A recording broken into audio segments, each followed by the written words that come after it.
Hello everyone, hope you're all well out with a wolf dog this morning. I want to talk about the state of boxing in some ways and the narratives behind it. And I've noticed it, I know a lot of you have noticed it, and I've mentioned it before as well, that it seems to be promoter versus promoter is the headline more than the fights. That seems to be the way, which is very unfortunate. It is very unfortunate where that media are allowed to get away with it. It seems that, you know, they'll interview Eddie Hearn and say, oh, Frank Warren said this and Ben Shalom said that, what's your reaction? And then they'll go running back to Frank Warren and Ben Shalom and say, oh, Eddie Hearn said this, and they'll tilt-tattle on each other and whatever else. And that seems to be the thing. It's all about the clickbait, it's all about how many views you do. Why? Because it makes more money, right? And I get it, okay? But there needs to be a control of this, because it's not about boxing anymore. It's about promoter versus promoter. Since when has boxing been about the promoters? Listen, I'm sure that they're all good people. I know Ben Shalom's a good person. Eddie Hearn's a good guy. Frank Warren, I don't know him. And the Cass Allen, he's a good guy. But the important thing for me is boxing. If media guys go to the press conferences, the weigh-ins, and ultimately get that front row ticket to the fight night, then what have you done to earn it?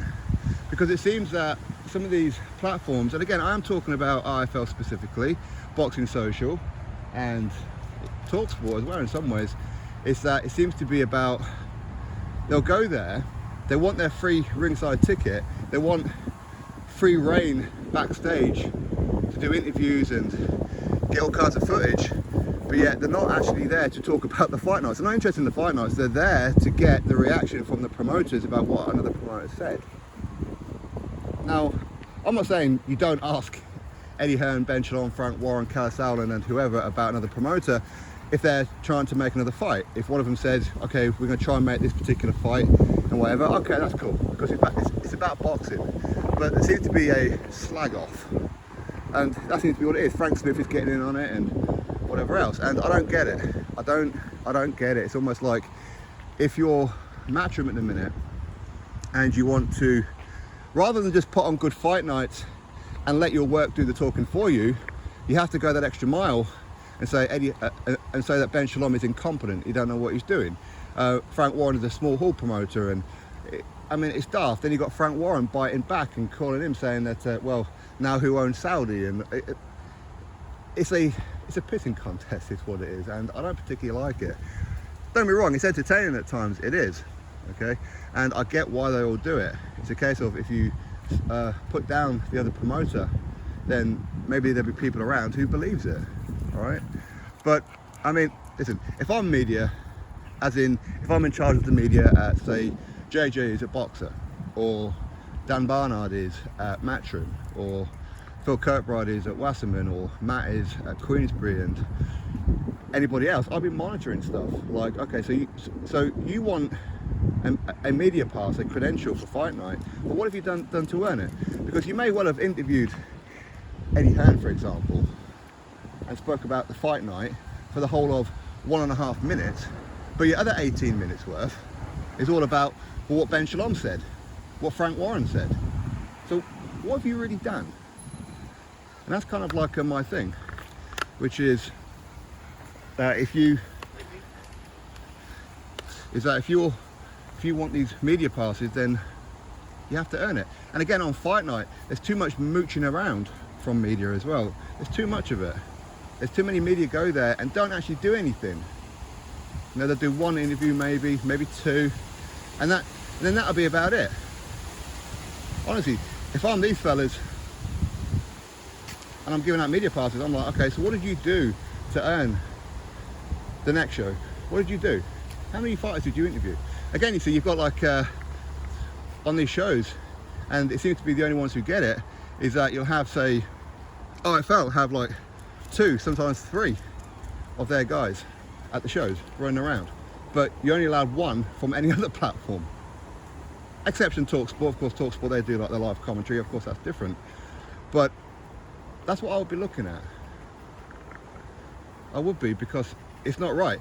Especially, okay, let me give you an example, and I don't want to keep on using Eddie Hearn as an example. Okay, right, he'll do an interview on a Tuesday or a Wednesday with Coogan in the office for 45 minutes, an hour, okay? cool, no worries. Then on the Thursday at the press conference, as in the following day or 2 days later, he's doing another 45 minutes to an hour with them. And all the other media who were there, we're lucky to get 2, maybe 3 minutes. And not everybody gets the chance to do it because IFL and Boxing Social take up most of the time, probably 90% of the time. And it's not fair. Other platforms are not getting the chance. And that's not right. For me, I would limit everybody. Depending on how many media there, no more than 5 minutes. And even if there's not many media there, no more than 10 minutes. I would, because everybody deserves an opportunity to have the same. They do. Not because IFL or Box Social are already established platforms, but because other platforms who are not established yet, who are trying to grow, need that chance as well. They need that opportunity. They do. But yeah, this promoter versus promoter thing has really got to stop, because that seems to be about boxing nowadays. And I don't particularly like it. As I said, at times it's entertaining, it is. I'm not saying it's not. But it is about the clickbaits. It's about headlines. It's about snitching. It's about stirring the pot. This is EastEnders, it seems. It's not boxing anymore. It's not. And listen, whenever I've gone to the fight nights and I've interviewed whoever, I try and focus on the fight night, because that's why I'm there, okay? They're good enough to give me a fight night pass, so I'm there to work. I'm not there to mooch around. I'm not there to try and get some clickbait headlines. I know, listen, they pay the bills, I get it, but I would be looking at all these platforms saying, okay, so what questions are you actually asking? What are you there for? Do you just have it in your mind that no matter what, you can run around backstage like you own the gaff, take up too much time with certain people? Again, certain fighters will only interview certain platforms.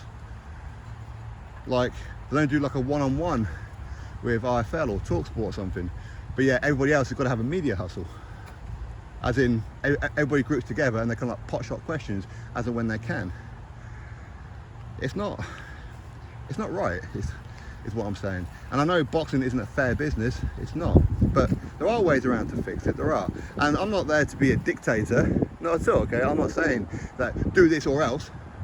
Okay, of course not, but there has to be a structure. There has to be structure. Without structure, there's just pure chaos. All right, but anyway, listen, that's kind of like my moan of the morning done. Okay, and you know, big up to Ben Shalom, Frank Warren, Eddie Hearn, Callum Thowland, and any other promoters that are out there. And I wish them all the success in the world, I do, but I would like some structure. I would, and I'd like the people in charge of the media to reiterate to certain media platforms, don't take the piss. Alright, that's what I would do. But anyway, what can you do? Drop your thoughts below, click the thumbs up, subscribe, catch you next video.